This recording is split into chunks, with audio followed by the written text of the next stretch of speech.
We're not the only ones who are excited about this weekend's premiere of Cosmos, A Space-Time Odyssey.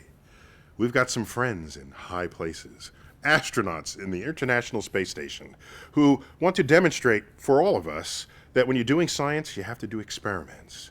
So in celebration of Cosmos, they're going to do an experiment for us in real time, in the International Space Station, in zero gravity. Check it out.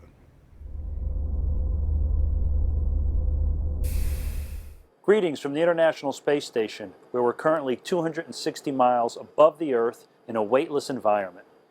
We can help show how Newton's third law of motion works in microgravity. If I keep my feet planted, like this, to represent gravity, this space shuttle model will fly, but won't come down to the floor like yours does on Earth. The mass of this space shuttle model is not very high relative to me.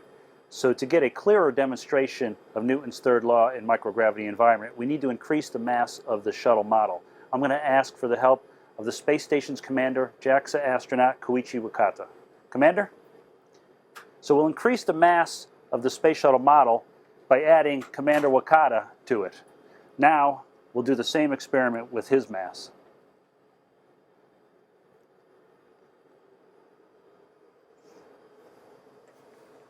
Newton was right. This is simple science, but the more complex science we're doing here on the space station will help us bring real-world benefits back to humanity on Earth, as well as take us further into the cosmos than ever before, including to an asteroid, the moon, or onto Mars.